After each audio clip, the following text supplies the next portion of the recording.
that you're like fully focused now on the game against the Cards, but focus on the last game just really quickly. I want you to tell me your highlight of that win against the Chargers. I wouldn't say it was one particular play. I think it was just the juice and the energy that everyone played with. We were obviously coming off a tough loss the week before, and it's like, you know what?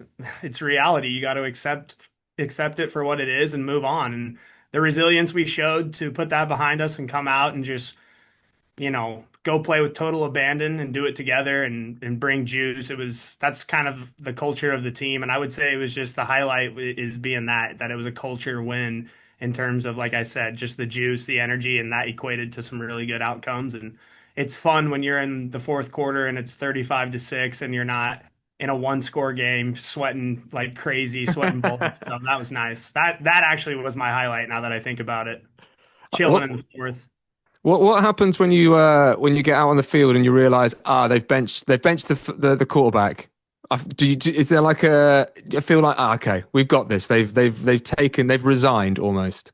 Well, in a way, yeah, but me myself knowing that backups are the guys you should honestly fear the most in this league because they're sitting back, hungry at the bit, and they're NFL players too. So you never really kind of, take a play off or anything like that, but you definitely are like, okay, well, I think it's over at this point. But I know for sure as a DB, when I see a backup come in late in the game, I'm like, all right, I'm gonna screw my job. I'm gonna go get a pick or something. So I'll tell my coach that.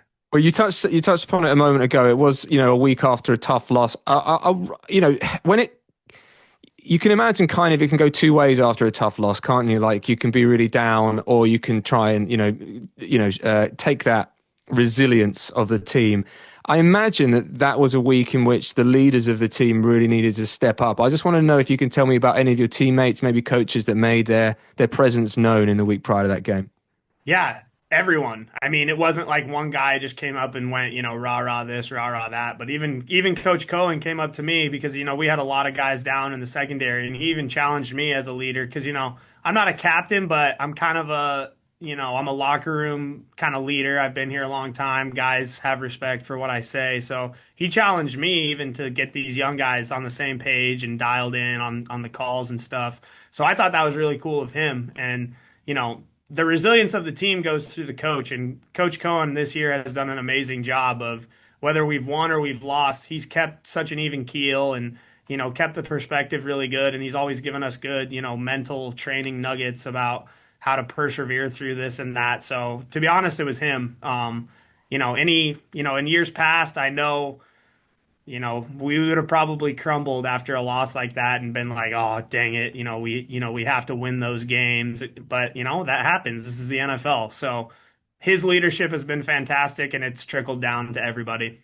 Well, I wanted to give a big shout out to a colleague of yours, a teammate of yours, Josh Hines-Allen, who got that sack record.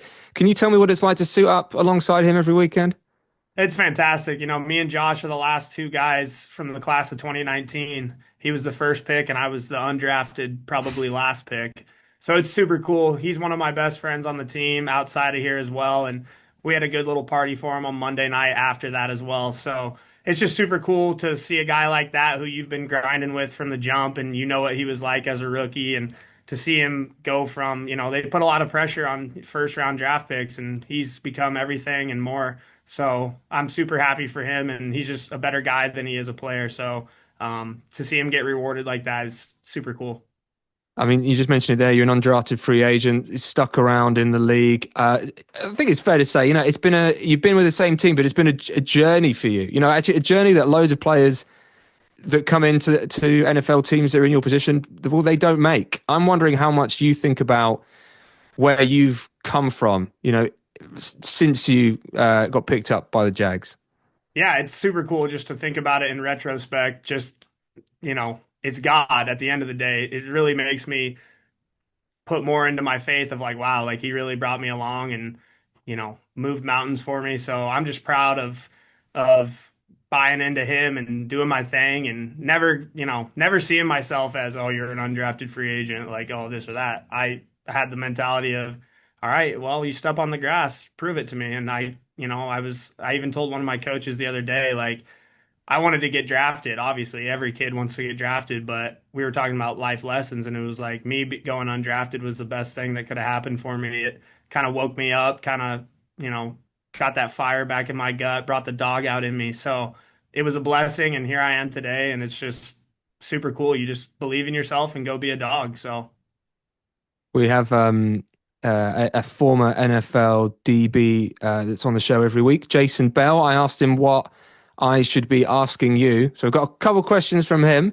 He wants to know about your ability to communicate. How are you able to keep everyone on the same page, whether it's on, defense or special teams? yeah, I for whatever reason, the intangible of communication is like what I do. It's like one of my, excuse me, it's one of the things that I was just blessed with. Obviously, anyone in my family would tell you I'm extremely loud. So that's one key to it. But then just the demonstrative, just kind of, I studied history growing up. I love, warfare and studying all that stuff. And I've always kind of seen myself as, a squad leader, kind of this or that, kind of getting guys lined up. And for whatever reason, I'm just really good at that. And guys, when they're on the field with me, for whatever reason, they, you just see them every play, just kind of side eye me, kind of look at me like, are we doing this? We doing that? And I just kind of get them in the right spot. And it's just, like I said, it's natural to me. So I think it's kind of a calming effect to my boys out there. When you're all on the same page, it gets you out of your own head, and here's someone else barking at you and telling you what to do. It kind of just focuses you in. So I don't know how I do it, but that's what I do. I play a ton of Call of Duty and Warzone. So, I'm sure the communication stems from that. So, I mean, that's it. That's it. So that's what you're saying, basically, is you'd recommend anybody that wants to be an NFL player, get on Warzone. That's what you're oh saying. yeah, Straight up. absolutely. I'm down, two down. I'm pushing. Let's move left. It's what you do. The other question that Jason had for you, he wanted to talk about QB eyes. So, can you tell us about the difference in some quarterbacks you faced and how you've learned to trust your instincts on whether you've learned to believe the eyes of a Yeah. quarterback?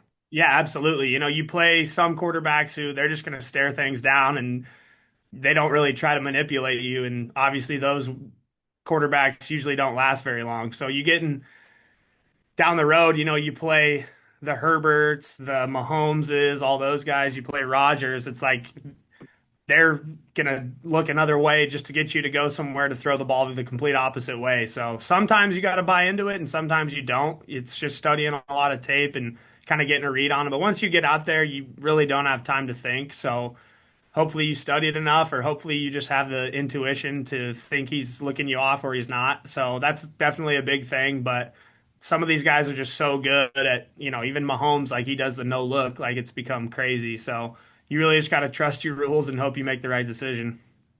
Dewey, thanks so much. Good luck against the Cards this weekend. Beautiful. Thanks, Jay. Thanks for having me.